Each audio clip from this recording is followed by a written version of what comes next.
नमस्कार दोस्तों, स्वागत है सभी का सोनी एजुकेशन ऑनलाइन प्लेटफॉर्म पर। मैं एमपी यादव आपका स्वागत करता हूं, आभार व्यक्त करता हूं। दोस्तों, आज हम राजस्थान की हिस्ट्री जो इतिहास है उसके बारे में अध्ययन करेंगे। राजस्थान का इतिहास जो विषय है, इंटरेस्टिंग विषय है, उसके बारे में हम सभी तथ्यों को गहराई में जानने का प्रयत्न करेंगे। तो शुरू करते हैं हमारा राजस्थान का इतिहास जो टॉपिक है। उसमें सबसे पहले हम जो राजस्थान के इतिहास को जानने का जो स्रोत है उसके बारे में चर्चा करेंगे।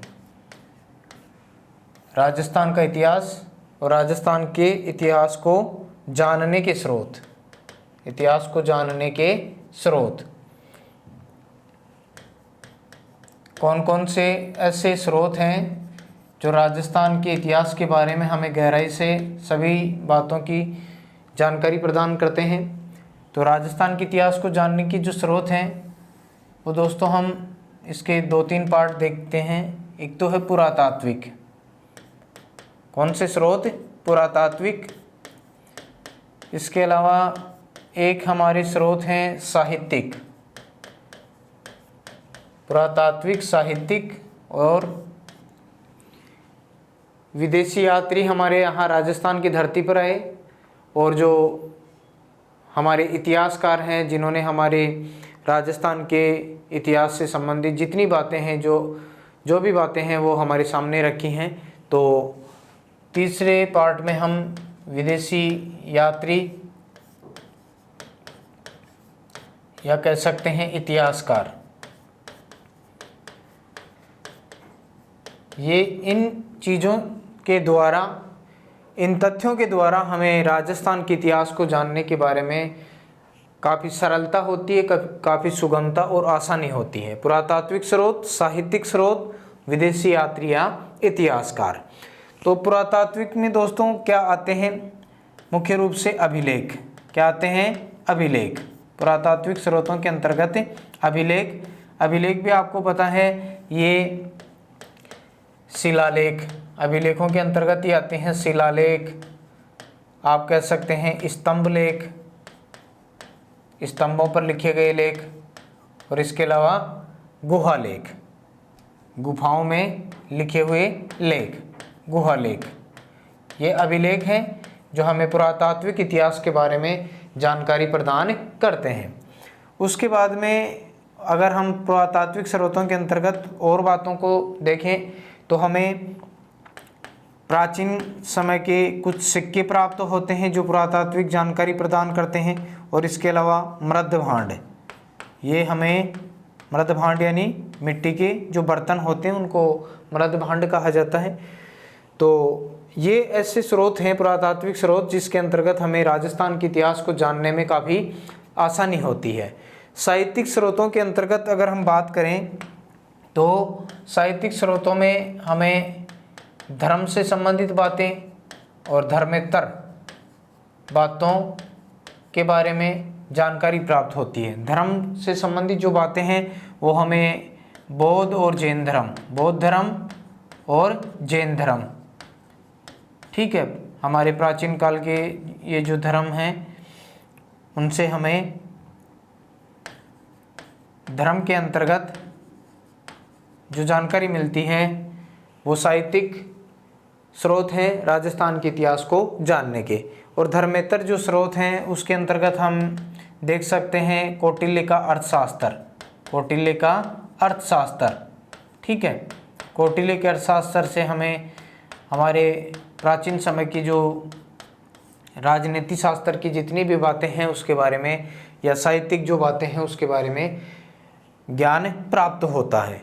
विदेशी यात्री, पुराने समय में आपको पता है भारत में काफ़ी विदेशी यात्री आए और विदेशी यात्रियों में आपको पता है प्रमुख रूप से हेनसांग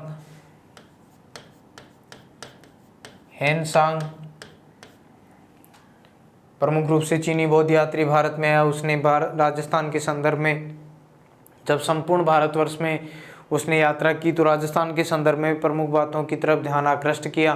तो इनसे भी हमें राजस्थान के इतिहास को जानने के बारे में काफ़ी स्रोतों का आभास होता है, काफ़ी जानकारियाँ प्राप्त होती हैं। इसके अंतर्गत अल-बरूनी, सुलेमान जैसे विदेशी यात्री हमारे यहाँ पर आए। इतिहासकारों के अंतर्गत अगर हम बात करें तो कर्नल जेम्स टोड जो राजस्थान के इतिहास के पितामह कहलाते हैं, कर्नल जेम्स टोड। इसके अलावा एल.पी. टेसीटोरी, इसके अलावा इतिहासकार डॉक्टर गौरीशंकर, हीराचंद ओझा, ठीक है।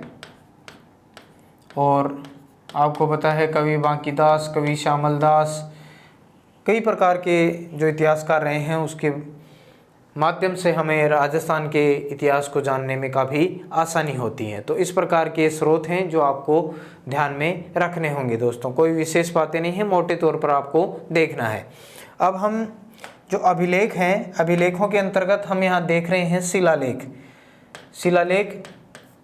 शिलालेख क्या होते हैं। सबसे पहले हम अभिलेख के बारे में देख लेते हैं। अभिलेख इनका जो अध्ययन होता है वो कहलाता है एपियोग्राफी। अभिलेखों का अध्ययन क्या कहलाता है? एपियोग्राफी, ठीक है। एपियोग्राफी कहने का मतलब अभिलेखों का अध्ययन। और भारत में सबसे पहले अभिलेख लिखने की जो परंपरा है वो किसके द्वारा शुरू की गई? तो परंपरा शुरू करने का श्रेय दिया जाता है सम्राट अशोक को। अभिलेख लिखने की परंपरा शुरू करने का श्रेय किसको दिया जाता है? सम्राट अशोक को, यानी अशोक महान जो मौर्य वंश के महान राजा हुए, इनके द्वारा सबसे पहले भारतवर्ष में अभिलेख लिखने की परंपरा शुरू की गई। और अभिलेख को अशोक को ये अभिलेख लिखवाने की जो प्रेरणा मिली वो ईरान से मिली थी। कहाँ से मिली? ईरान से, ठीक है। तो ध्यान रखेंगे, अशोक को अभिलेख लिखवाने की प्रेरणा किस देश से, कहाँ से मिली? ईरान से मिली थी। तो अभिलेखों के अंतर्गत ही हम बात कर रहे हैं दोस्तों। इसके अंतर्गत ही जो बातें आती हैं वो मैंने आपको बताया है। शिलालेख क्या आता है? शिलालेख के अलावा स्तंभलेख, जो लेख स्तंभों पर लिखे गए, गुहालेख, जो लेख गुफाओं में लिखे हुए मिले, ठीक है।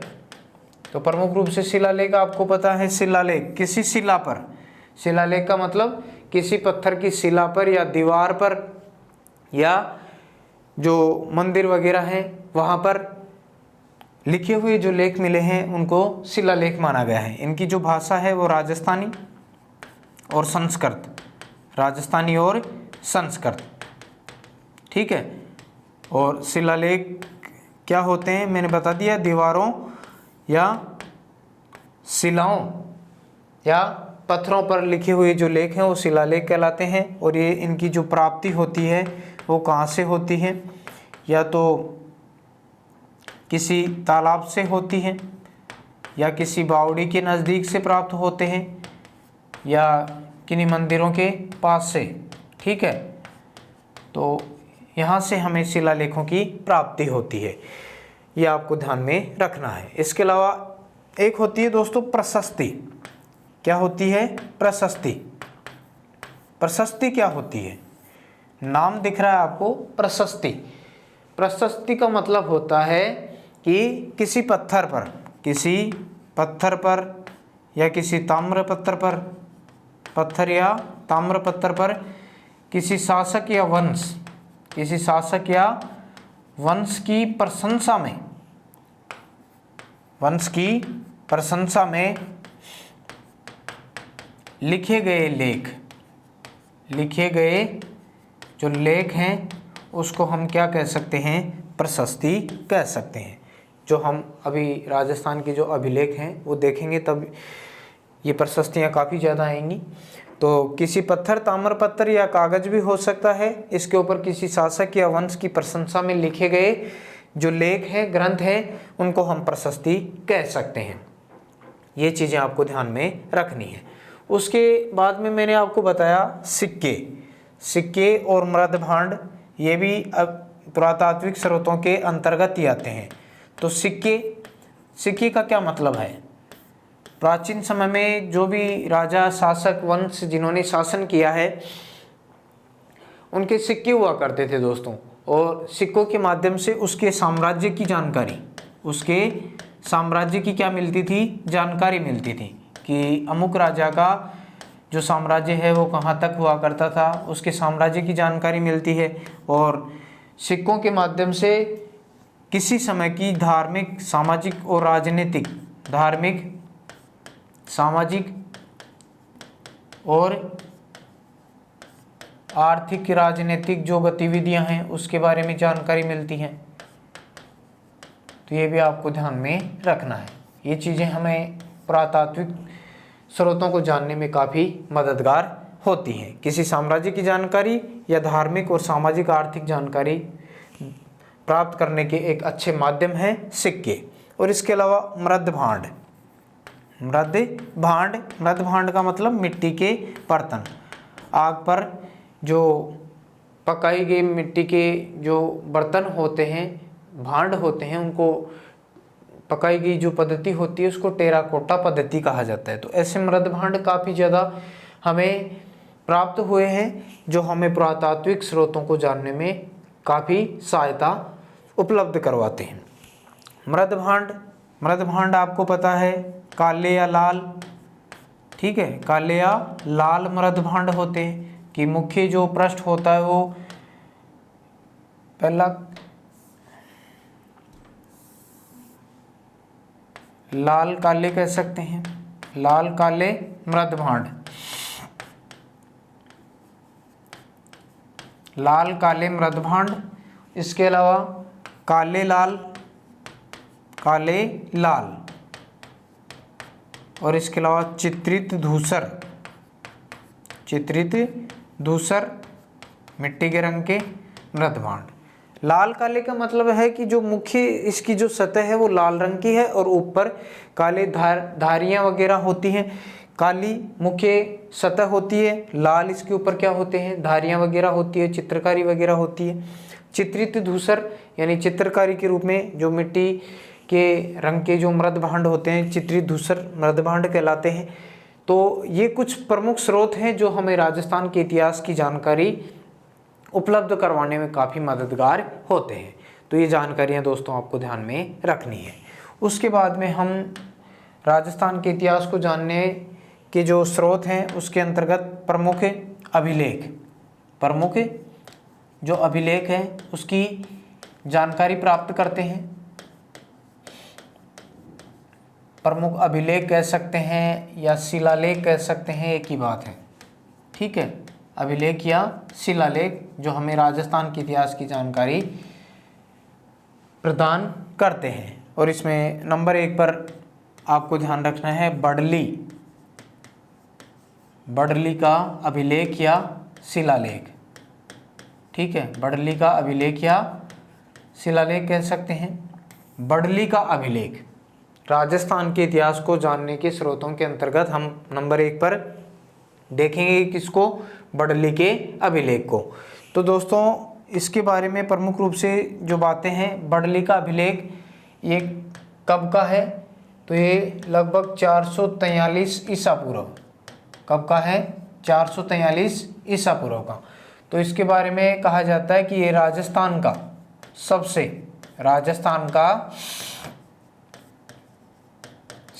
प्राचीनतम, राजस्थान का सबसे प्राचीनतम अभिलेख है। राजस्थान का सबसे प्राचीनतम अभिलेख बताएंगे बडली का अभिलेख या शिलालेख, ठीक है। और ये कहाँ से प्राप्त हुआ है? तो अजमेर में एक मंदिर है भिलोट माता का मंदिर, भिलोट माता का मंदिर, कहाँ? अजमेर। और इसको किसके द्वारा खोजा गया? तो हमारे राजस्थान के इतिहासकार हैं डॉक्टर गौरीशंकर हीराचंद ओझा, ठीक है। यानी बड़ली का जो शिलालेख है वो किसके द्वारा खोजा गया? डॉक्टर गौरीशंकर हीराचंद ओझा के द्वारा खोजा गया। राजस्थान का सबसे प्राचीनतम अभिलेख माना जाता है 443 ईसा पूर्व का है।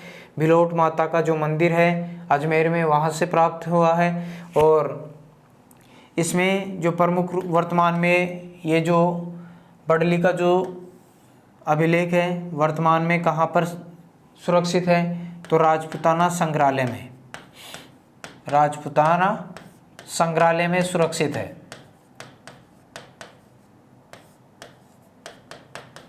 ठीक है, ये राजपूताना संग्रहालय कहाँ है? तो ये अजमेर, कहाँ है? अजमेर में। इसके प्रथम अध्यक्ष भी रहे हैं डॉक्टर गौरीशंकर हीराचंद ओझा। तो राजपूताना संग्रहालय में सुरक्षित है बड़ली का अभिलेख, जो राजस्थान का सबसे प्राचीनतम अभिलेख माना जाता है। भारत का सबसे प्राचीनतम अभिलेख अगर पूछा जाए तो 487 ईसा पूर्व का पिपरवा, ये मिला है उत्तर प्रदेश से। ठीक है, बड़ली के अभिलेख में या शिलालेख में जो प्रमुख बातें मिलती हैं वो ये कहा जाता है कि ये वीर निर्वाण वर्ष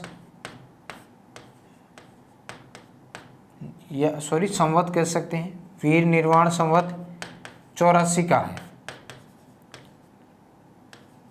ठीक है, भगवान महावीर को मोक्ष की प्राप्ति हुई संवत 84 का माना जाता है बड़ली का अभिलेख। और इसमें मध्यमिका जो नगरी के नाम से जानी जाती मध्यमिका को इसमें एक जैन केंद्र के रूप में बताया गया है कि प्राचीन समय में मध्यमिका क्या थी? एक जैन केंद्र के रूप में प्रतीत होती है, दिखाई देती है कि जैन केंद्र के रूप में हुआ करती थी मध्यमिका। ठीक है, जो नगरी के नाम से जानी जाती थी चित्तौड़गढ़ में। तो आपको बड़ली के अभिलेख के बारे में ये बातें आपको ध्यान में रखनी है। इसके बाद में दोस्तों आगे आता है नंबर 2 पर, वो आता है घोसुंडी का शिलालेख। घोसुंडी का शिलालेख, घोसुंडी का शिलालेख। घोसुंडी कहाँ है? चित्तौड़ में। घोसुंडी गांव है चित्तौड़गढ़ में, तो आपको ध्यान रखना है कहाँ से प्राप्त हुआ है? चित्तौड़गढ़ से। कहाँ से प्राप्त हुआ है? चित्तौड़गढ़ से। घोसुंडी गांव चित्तौड़गढ़ से। और ये कब का है? तो इसमें आपको ध्यान रखना है ईसा पूर्व द्वितीय शताब्दी का, ईसा पूर्व द्वितीय शताब्दी का, ईसा पूर्व द्वितीय शताब्दी का है। और घोसुंडी का जो शिलालेख है ये किसके द्वारा खोजा गया? तो खोजा गया कवि राजा श्यामल दास, कवि राजा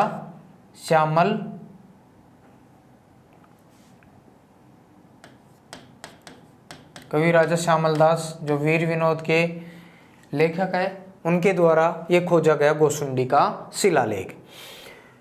1887 की बात है, 1887 में खोजा गया। और सबसे पहले इसको प्रकाशित या पढ़ने का जो श्रेय दिया जाता है वो D.R. भंडारकर को दिया जाता है, D.R. भंडारकर को। ठीक है, D.R. भंडारकर द्वारा इसको प्रकाशित किया गया, या इसको सबसे पहले पढ़ने का श्रेय डॉक्टर D.R. भंडारकर को दिया जाता है। संस्कृत भाषा का है घोसुंडी का शिलालेख। और राजस्थान में वैष्णव मत का प्राचीनतम प्रमाण माना जाता है, क्योंकि ये वैष्णव मंदिर में मिला है। और ये राजस्थान का प्राचीनतम वैष्णव मंदिर भी माना जाता है, जो यहाँ से नगरी चित्तौड़गढ़ के आसपास से प्राप्त हुआ है। तो ईसा पूर्व द्वितीय शताब्दी का है घोसुंडी का शिलालेख। चित्तौड़गढ़ से, घोसुंडी गांव चित्तौड़गढ़ से प्राप्त हुआ है। और ये कवि राजा श्यामल दास के द्वारा 1887 में खोजा गया। और सबसे पहले पढ़ने का श्रेय या इसको प्रकाशित करने का श्रेय दिया जाता है डॉक्टर D.R. भंडारकर को। और राजस्थान में वैष्णव मत का प्राचीनतम प्रमाण कौन सा अभिलेख, कौन सा शिलालेख माना जाता है? तो घोसुंडी का शिलालेख। एक घोसुंडी की प्रशस्ति भी है दोस्तों, ये भी ध्यान रखेंगे। घोसुंडी की प्रशस्ति ये कहाँ से प्राप्त हुई है?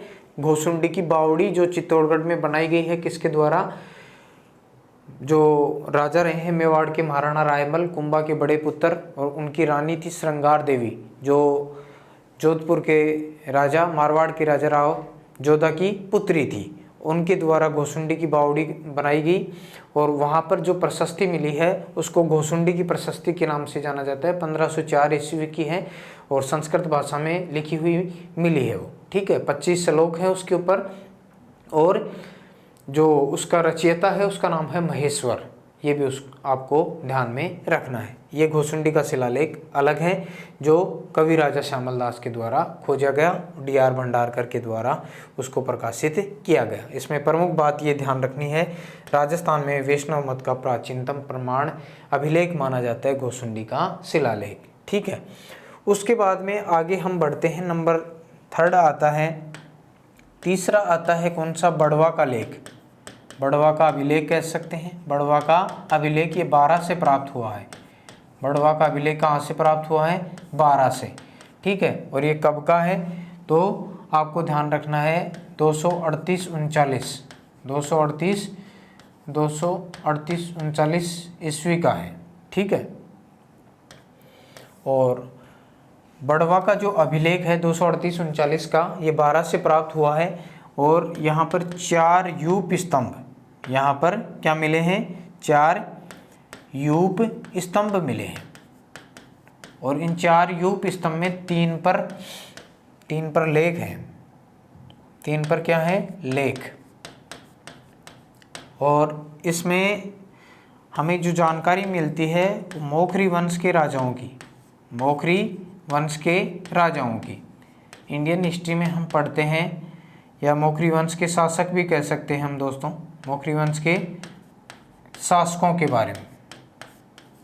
इसमें बड़वा के अभिलेख में जानकारी प्राप्त होती है। मोखरी वंश मुख्य रूप से आपको जब हम इस इंडियन हिस्ट्री पढ़ते हैं तो वहाँ पर इसके बारे में, मोखरी वंश के बारे में चर्चा आती है कि भारत का एक महान सम्राट था हर्षवर्धन, और हर्षवर्धन की एक बहन थी राज्यश्री, और उस राज्यश्री का विवाह हुआ था मोखरी वंश के राजा ग्रहवर्मा के साथ में, ठीक है। तो वहाँ पर मोखरी वंश के बारे में हम देखते हैं, राजस्थान के बारे में, इनके बारे में कोई विशेष बातें हमें नज़र नहीं आती है।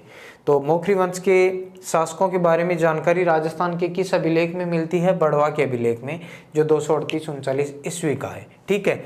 और यहाँ पर इसमें जो प्रमुख बात मिलती है वो ये मिलती है कि यह महासेनापति, मोखरी वंश का कोई महासेनापति था, उसका नाम था बल, महासेनापति बल, और इसके 4 पुत्र, इसके कितने पुत्र थे, 4 पुत्र। इन 4 पुत्रों ने एक यज्ञ करवाया था, कौन सा, त्रिरात्र यज्ञ, ठीक है। इसके बारे में जानकारी मिलती है कि महासेनापति बल के 4 पुत्रों ने त्रिरात्र यज्ञ का आयोजन करवाया था। बड़वा के अभिलेख के माध्यम से ये जानकारी हमें मिलती है। उसके बाद में आगे हम चलते हैं तो अगला जो हमारा अभिलेख आता है उसका नाम है विजयगढ़, विजयगढ़ यूप स्तंभ लेख।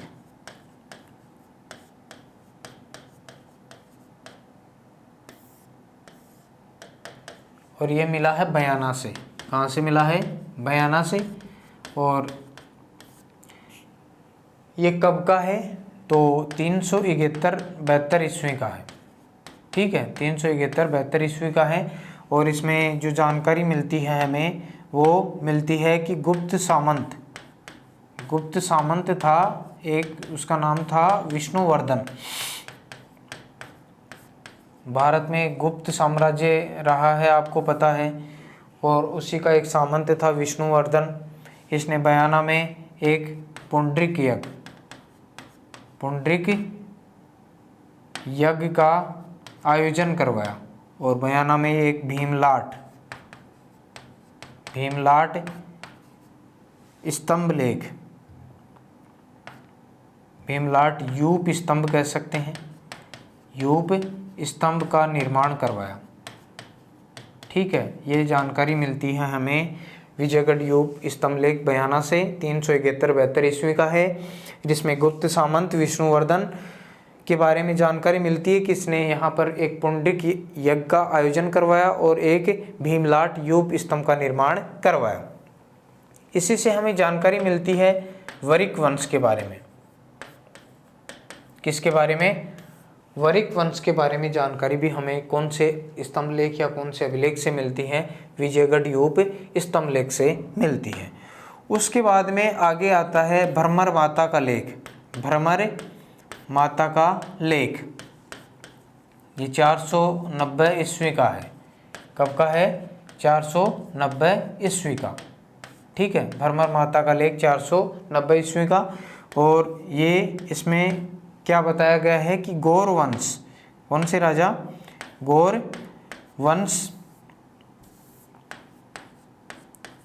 वंश के जो शासक थे उन्होंने छोटी सादड़ी के पास एक विष्णु मंदिर का निर्माण करवाया। ठीक है, कैसे मंदिर का? विष्णु मंदिर का निर्माण करवाया। छोटी सादड़ी के पास में एक विष्णु मंदिर का निर्माण करवाया गौर वंश के शासकों ने। और इस लेख के माध्यम से हमें ये जानकारी भी मिलती है कि मृत्यु के बाद किसको दान?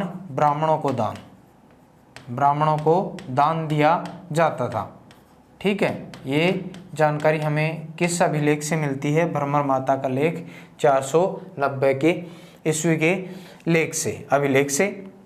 और इसमें हमें शक्ति पूजा के बारे में भी जानकारी मिलती है, शक्ति पूजा के बारे में।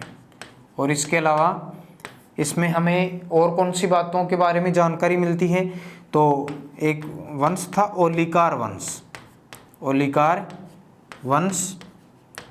वंश का एक शासक था, नाम था आदित्यवर्धन। ओलिकार वंश का शासक आदित्यवर्धन, इसके बारे में भी क्या मिलती है? जानकारी मिलती है।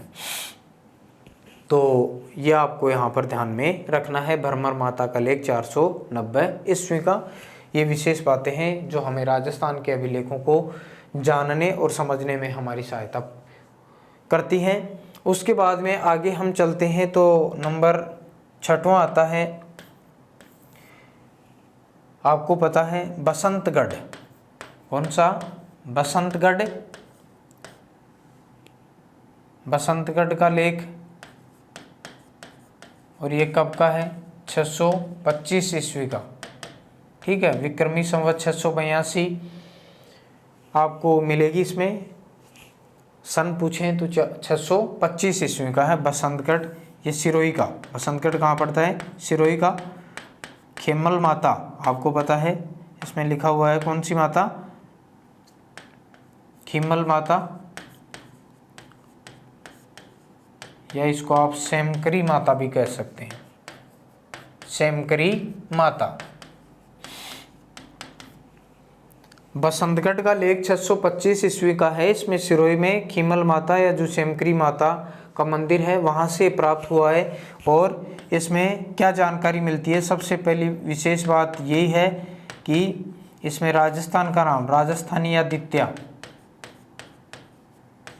राजस्थान का नाम क्या मिलता है? राजस्थानीयादित्य नाम इसमें मिलता है। और इसमें आपको और विशेष जानकारी क्या मिलती है कि यहाँ पर एक चावड़ा वंश का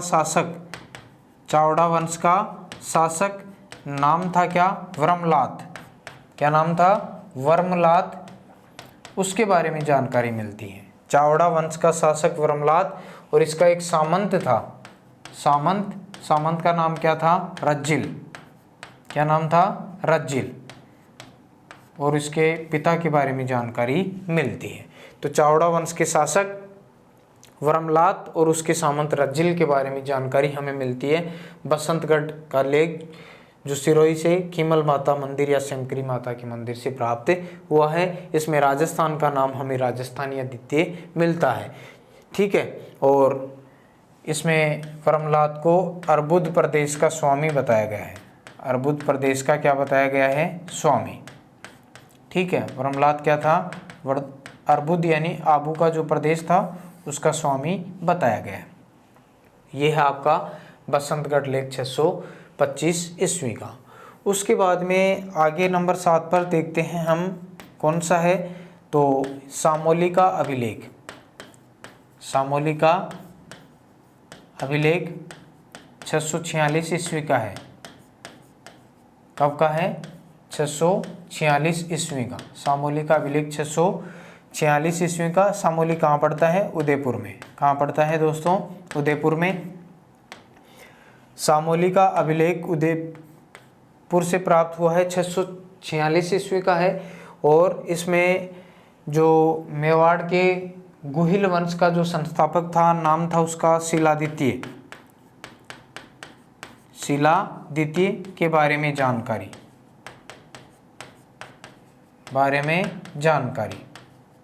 ठीक है।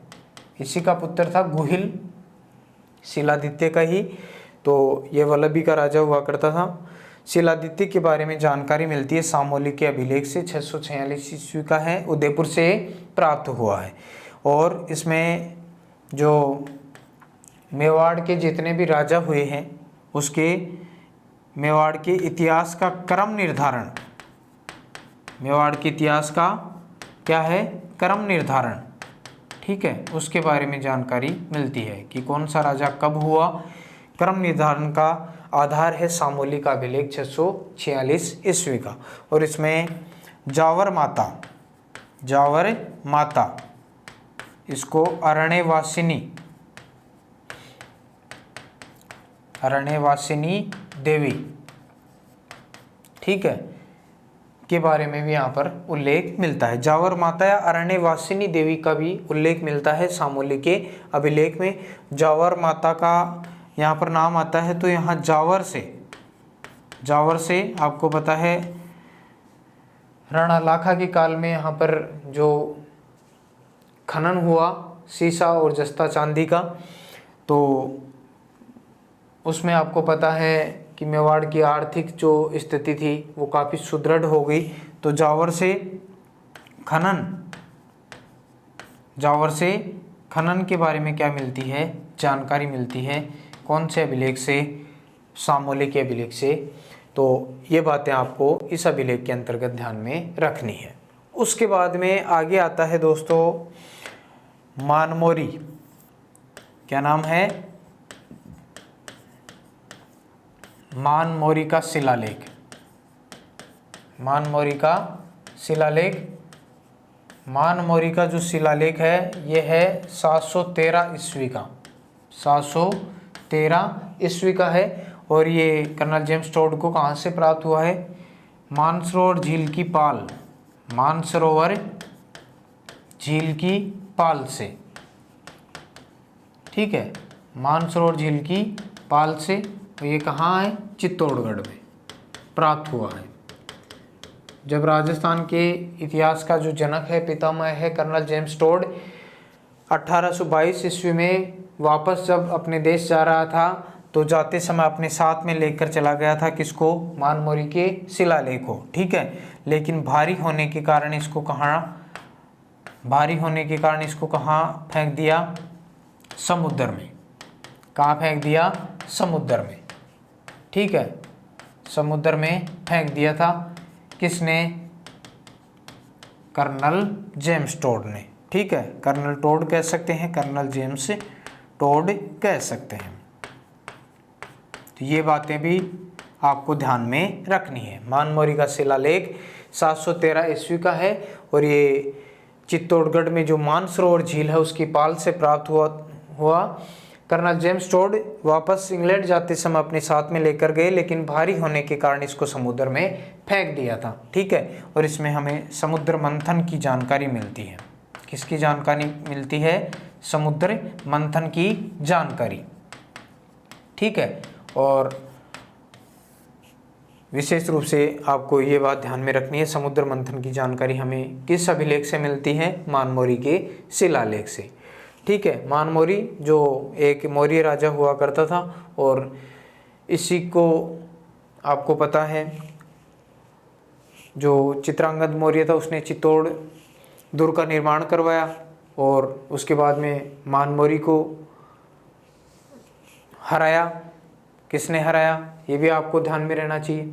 ठीक है, 713 ईस्वी का मानमोरी का शिलालेख। तो मेरे ख्याल से आपको इन बातों के बारे में ध्यान में रहना चाहिए। मानमोरी को हराया था किसने? कालभोज ने, बप्पा रावल ने 734 ईस्वी में। उसके बाद में दोस्तों आगे जो नंबर आता है वो आता है एकलिंगनाथ प्रशस्ति। एकलिंगनाथ प्रशस्ति, एकलिंगनाथ प्रशस्ति यह 971 ईस्वी की। ठीक है, और ये कहाँ से प्राप्त हुई है? उदयपुर में जो मंदिर है एकलिंगनाथ जी का, उदयपुर में एकलिंगनाथ मंदिर से, मंदिर के पास से प्राप्त हुई है एकलिंगनाथ प्रशस्ति। प्रशस्ति का मतलब मैंने आपको बताया था कि किसी शासक या किसी राजा के बारे में, किसी वंश के बारे में उसकी प्रशंसा में लिखे गए जो लेख हैं, ग्रंथ हैं, वो प्रशस्ति कहलाता है। तो उदयपुर में एकलिंगनाथ मंदिर से ऐसी प्रशस्ति प्राप्त हुई है। ठीक है, एकलिंगनाथ जी का जो मंदिर है वो उदयपुर में कैलाशपुरी में, कहाँ पड़ता है? कैलाशपुरी में। और ये किसने बनवाया था? कालभोज ने, बप्पा रावल ने। ठीक है, बप्पा रावल ने बनाया था। और ये जो एकलिंगनाथ जी का मंदिर है राजस्थान में सबसे बड़ा शिव मंदिर है। राजस्थान का सबसे बड़ा क्या है? शिव मंदिर। और आपको पता है एकलिंगनाथ जी मेवाड़ के जो शासक थे, राजा थे, उनके क्या थे? आराध्य देवता माने जाते हैं। ठीक है, तो कुल देवता कह सकते हैं आप एकलिंगनाथ जी को, मेवाड़ के राजाओं का, क्योंकि मेवाड़ के राजा इनको अपना राजा मानते थे, खुद को दीवान मानते थे एकलिंगनाथ जी का। यहाँ पर एकलिंगनाथ जी जो मंदिर है इसके बारे में यह आपको ध्यान रखना है, राजस्थान में पाशुपत या लकुलिश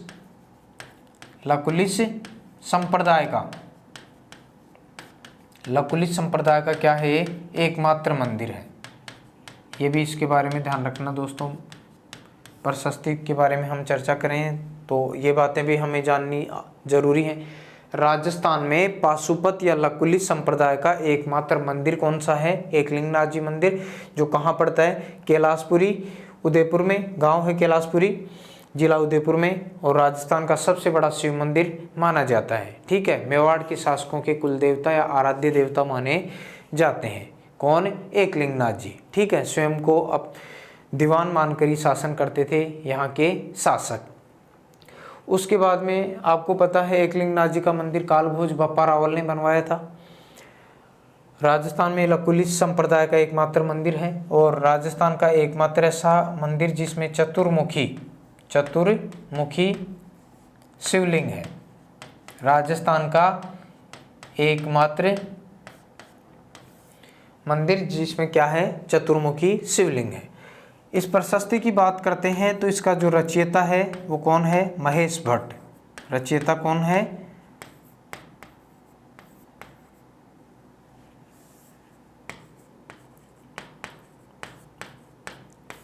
महेश भट्ट। ये ध्यान रखेंगे आप, एकलिंगनाथ प्रशस्ति का रचयिता कौन है? महेश भट्ट है। उसके बाद में भाषा इसकी संस्कृत है, ये आपको ध्यान में रखना है। उसके बाद में एकलिंगनाथ प्रशस्ति में हमें कौन कौन सी बातों के बारे में जानकारी मिलती है, तो ये भी आपको ध्यान में रहना चाहिए। तो इसमें जो प्रमुख जानकारी मिलती है, इम्पोर्टेंट है एकलिंगनाथ प्रशस्ति। जानकारी मिलती है इसमें हमें जो मेवाड़ के राजा हैं कालभोज, मेवाड़ के राजा कालभोज से लेकर महाराणा जो रायमल हैं, रायमल तक जो शासक हुए हैं उनके बारे में जानकारी मिलती है। और इसके अलावा कालभोज की उपलब्धियों के बारे में भी जानकारी मिलती है एकलिंगनाथ प्रशस्ति में। इसके अलावा हमें इसमें इस बात की जानकारी भी मिलती है कि महाराणा रायमल ने एकलिंगनाथ मंदिर का पुनर्निर्माण करवाया। एकलिंगनाथ मंदिर का क्या करवाया? पुनर्निर्माण। ठीक है, पुनर्निर्माण करवाया। उसके बाद में हमें इस प्रशस्ति के माध्यम से और क्या जानकारी मिलती है, इसमें हमें मेवाड़ की राजनीतिक, सामाजिक, आर्थिक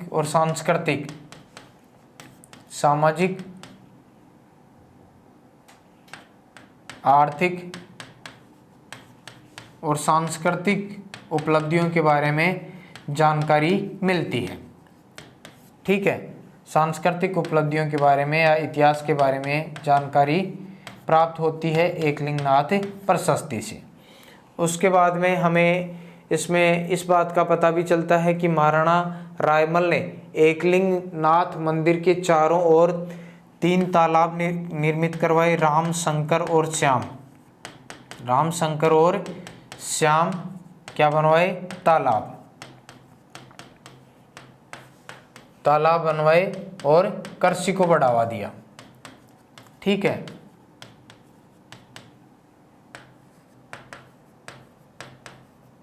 तो ये थी दोस्तों एकलिंगनाथ प्रशस्ति जो आपको ध्यान में रखनी है। कोई विशेष बातें नहीं है, जो आपके राजस्थान के इतिहास को अगर हम समझ रहे हैं, पढ़ रहे हैं, तो हमें इन चीज़ों के बारे में ऊपरी तौर पर, जो मोटे तौर पर जो बातें हैं वो ध्यान में रखना आवश्यक है। ठीक है, एकलिंगनाथ प्रशस्ति हो गई।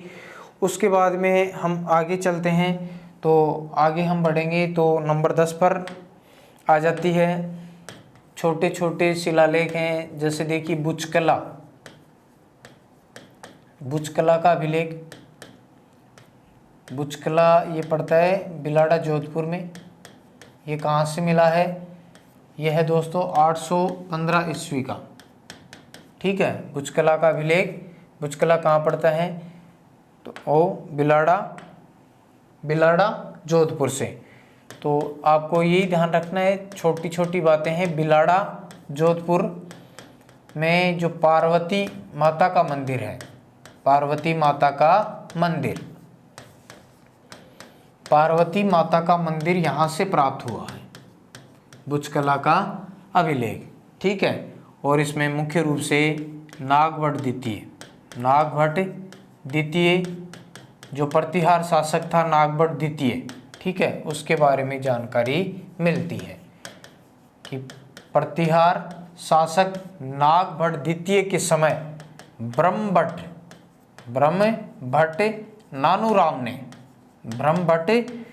नानूराम ने बिलाड़ा के पार्वती माता के मंदिर से एक अभिलेख की प्राप्ति की, उसका नाम है बुचकला का अभिलेख। ठीक है, तो इनके बारे में आपको ध्यान में रखना है। इसका जो उत्कीर्णक है, अभिलेख को उत्कीर्ण करने वाला, उसका नाम है देइया। क्या नाम है, देइया। ये भी आपको ध्यान में रखना है। ठीक है, उत्कीर्णक कौन था, देइया था। बुचकला का अभिलेख 815 ईस्वी का। तो ये हमें मोटे तौर पर जानकारी प्राप्त होती है बुचकला के अभिलेख से, प्रतिहार शासक नागभट्ट द्वितीय के समय की। उसके बाद में आगे नंबर आता है 11वां। तो इसमें हम एक प्रशस्ति देखेंगे, उसका नाम है बाउक प्रशस्ति।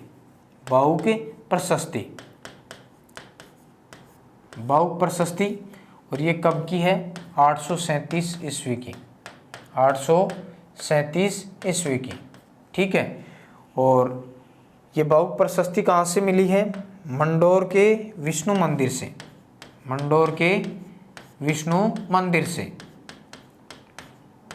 ठीक है, मंडोर के विष्णु मंदिर से। और ये जो प्रशस्ति खुदवाने का जो कार्य किया है वो प्रतिहार शासक बाउक था, बाउक ने खुदवाई। ठीक है, ये प्रशस्ति किसके द्वारा खुदवाई गई, बाउक के द्वारा खुदवाई गई। और इसमें हमें विष्णु और शिव जो पूजा है उसके बारे में क्या मिलता है, उल्लेख मिलता है। किसमें, बाउक प्रशस्ति में। और कोई विशेष बातें यहाँ पर नहीं है। उसके बाद में आगे हम बढ़ते हैं तो यहाँ एक आता है घटियाला का अभिलेख। घटियाला कहाँ पड़ता है, जोधपुर में। और यह है कब का, 861 ईस्वी का। कब का है, 861 ईस्वी का। गठियाला जोधपुर में पड़ता है और इसमें मुख्य रूप से जो जानकारी मिलती है प्रतिहार शासकों की वंशावली, प्रतिहार शासकों की क्या मिलती है, वंशावली का उल्लेख मिलता है। ठीक है, वंशावली में यहाँ पर किससे, तो यहाँ पर आपको ध्यान रखना है हरिश्चंद्र से लेकर कुकुक तक। ठीक है, और ये जो गठियाला का अभिलेख है वो भी कुकुक के समय का माना जाता है, कुकुक के समय का। प्रतिहार शासक था कुकुक, उसके समय का है। ठीक है, और यहाँ गठियाला का जो अभिलेख है, एक जैन मंदिर था, जैन मंदिर कहाँ पर, जोधपुर में। तो जैन मंदिर माता की साड़, ऐसे कुछ नाम है उस जैन मंदिर का, माता की साड़। ठीक है, साड़ अपने जो मारवाड़ी भाषा है उसमें हम रहने वाला जो स्थान है उसको भी साड़ के नाम से बोलते हैं, लेकिन ये सही शब्द नहीं है। माता की साड़ एक जैन मंदिर है जोधपुर में। वहाँ से ये प्राकृत भाषा में, कौन सी भाषा का है, प्राकृत भाषा का ये अभिलेख है जो प्राप्त हुआ है। इसमें मुख्य रूप से आपको यही बातें ध्यान में रखनी है कि प्रतिहार शासकों की वंशावली का यहाँ पर क्या मिलती है, जानकारी मिलती है। हरिश्चंद्र जो मंडोर शाखा का संस्थापक था, यहाँ से लेकर कुकुक तक, और ये कुकुक के समय का अभिलेख माना जाता है। ठीक है, और ये कहाँ से मिला है, जैन मंदिर जो माता की साल के नाम से भी जाना जाता है, वहाँ पर प्राकृत भाषा में उत्कीर्ण हुआ मिलता है। ठीक है, ये है आपका गठियाला का अभिलेख। उसके बाद में दोस्तों मुख्य रूप से ये जो अभिलेख हैं वो आपके सामने आए हैं, उसमें उसके बाद में हम आगे देखते हैं। तो यहाँ पर आ जाता है कौन सा, बिजोलिया, आगे नंबर शायद 12वां होगा, बिजोलिया शिलालेख। कौन सा है, बिजोलिया शिलालेख। तो जब आप इतिहास पढ़ेंगे तो इनके बारे में भी जानकारियाँ आएगी। बिजोलिया शिलालेख बार बार आएगा, बिजोलिया शिलालेख कब का है, 1170 ईस्वी का। ठीक है, 1170 ईस्वी का है बिजोलिया शिलालेख। इसमें क्या क्या जानकारी है इसको हम विस्तार पूर्वक देखेंगे, इम्पोर्टेंट भी है। बिजोलिया शिलालेख, बिजोलिया आपको पता है कहाँ पड़ता है, भीलवाड़ा में। कहाँ पड़ता है, भीलवाड़ा में। ठीक है, बिजोलिया किसान आंदोलन भी पढ़ेंगे आप इतिहास में आगे चलकर, जो 44 वर्षों तक चला, एक बहुत बड़ा किसान आंदोलन माना जाता है। तो बिजोलिया शिलालेख 1170 ईस्वी में, ईस्वी के इस शिलालेख से हमें कौन कौन सी जानकारी मिलती है ये हम देखने का प्रयास करते हैं। बिजोलिया शिलालेख में, ये बिजोलिया शिलालेख कहाँ से मिला है, तो यहाँ एक मंदिर है बिजोलिया भीलवाड़ा में, पार्श्वनाथ जैन मंदिर। इसका निर्माण करवाया था किसने, एक दिगंबर जैन मुनि, दिगंबर जैन मुनि, नाम था श्रावक लोलाक। ठीक है, तो पार्श्वनाथ जैन मंदिर, इसका निर्माण करवाया किसने, दिगंबर जैन मुनि श्रावक लोलाक ने। ठीक है, इसके समय का है, कहने का मतलब पार्श्वनाथ जैन मंदिर महाणक नामक एक वास्तुकार था, उसके द्वारा इस मंदिर का निर्माण किया गया। दिगंबर जैन मुनि श्रावक लोलाक को समर्पित है ये मंदिर। इसमें बिजोलिया शिलालेख, इसका जो रचयिता है, इसका नाम ध्यान रखेंगे आप, नाम है गुणभद्र। क्या नाम है, गुणभद्र। और इसका लेखक है कायस्थ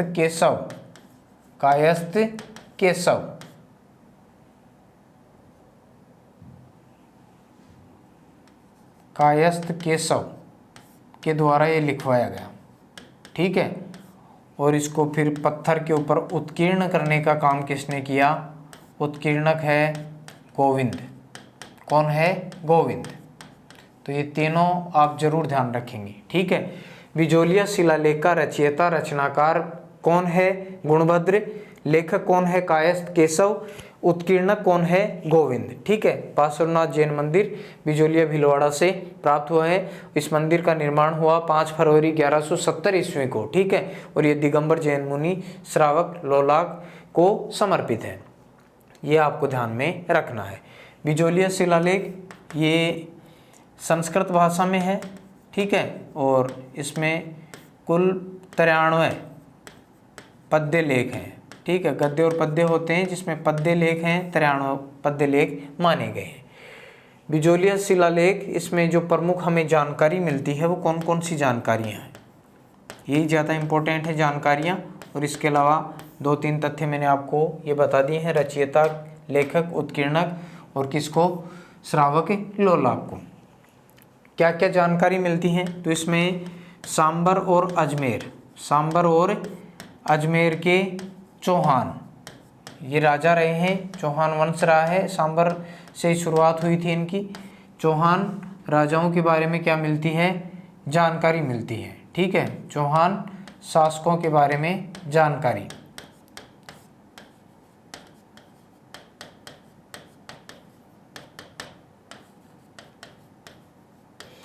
और बिजोलिया जो शिलालेख है वो कब का माना जाता है? बिजोलिया शिलालेख माना जाता है 1170 ईस्वी का। और ये किसके समय का है? तो ये इसमें किन शासकों के बारे में या कहाँ के शासकों के बारे में जानकारी मिलती है? सांबर और अजमेर के चौहान शासकों की जानकारी के बारे में हमें पता चलता है। इसमें मुख्य रूप से क्या बातें हैं कि सांबर का नाम मिलता है सपादलक्ष। क्या मिलता है? सपादलक्ष, ठीक है। सपादलक्ष में वासुदेव चौहान ने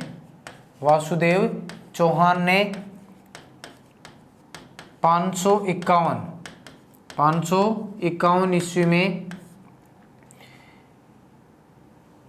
सपादलक्ष में चौहान वंश की स्थापना की, ठीक है। चौहान वंश का जो संस्थापक है वो कौन है? वासुदेव चौहान।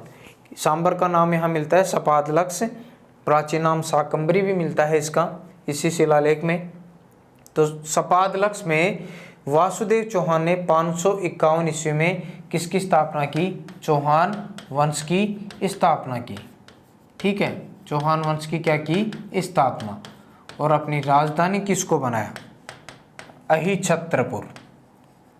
राजधानी किसको बनाया? अहिछत्रपुर, ठीक है। और इसी अहिछत्रपुर को वर्तमान में जाना जाता है किसके नाम से? नागौर के नाम से, ठीक है। तो ये जानकारी हमें बिजोलिया शिलालेख से मिलती है। और इसमें बिजोलिया शिलालेख में चौहान जो राजा हैं, चौहानों को वत्स गोत्रीय ब्राह्मण क्या माना गया है?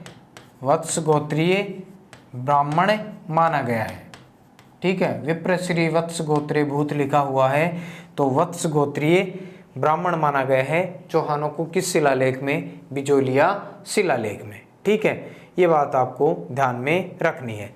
तो इसके अलावा इसमें इस बात की जानकारी मिलती है कि ये किसके समय का है? सोमेश्वर चौहान का। पृथ्वीराज चौहान तृतीय के पिताजी थे सोमेश्वर चौहान। तो सोमेश्वर चौहान के समय का शिलालेख माना जाता है, अभिलेख माना जाता है बिजोलिया शिलालेख, ठीक है। और यहाँ पर बिजोलिया का जो नाम मिलता है, बिजोलिया का, इस शिलालेख में प्रमुख रूप से जो प्राचीन समय में जो कुछ क्षेत्र ऐसे थे जिनके वर्तमान नाम बदल गए हैं, प्राचीन समय में किन्हीं और नामों से उनको जाना जाता था, वो भी हम देखेंगे। इसके अलावा यहाँ पर चौहान शासक था विग्रहराज चतुर्थ। चौहान शासक विग्रहराज चतुर्थ की दिल्ली विजय का उल्लेख मिलता है। दिल्ली विजय का क्या मिलता है? उल्लेख मिलता है बिजोलिया शिलालेख में। इस शिलालेख में हमें भूमि अनुदान किसका? भूमि अनुदान के बारे में जानकारी मिलती है, ठीक है, के बारे में जानकारी मिलती है किस शिलालेख में, बिजोलिया शिलालेख में। और इस शिलालेख में इस बात की जानकारी भी मिलती है कि प्राचीन समय में यहाँ पर एक नदी बहती थी, उसका नाम था कुटिला। कौन सी नदी? कुटिला नदी, ठीक है। प्राचीन समय में यहाँ कुटिला नदी बहती थी जिसके आसपास अनेक जैन और शैव तीर्थ थे, ठीक है, जैसे घटेश्वर, उदाहरण भी बताया गया है, घटेश्वर, कुमारेश्वर। प्राचीन काल में यहाँ पर एक कुटिला नदी बहती थी जिसके आसपास अनेक जैन और शैव तीर्थ थे, जैसे प्रमुख रूप से घटेश्वर, कुमारेश्वर। इस बात की जानकारी भी हमें बिजोलिया शिलालेख से मिलती है, ठीक है। तो ये कुछ प्रमुख बातें हैं जो आपको ध्यान में रखनी है।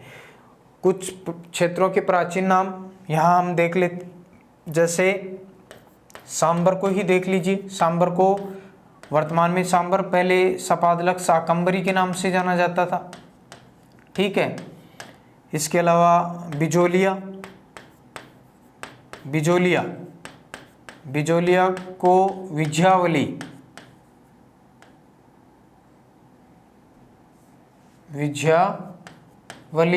के नाम से जाना जाता था प्राचीन समय में, प्राचीन नाम है, ठीक है।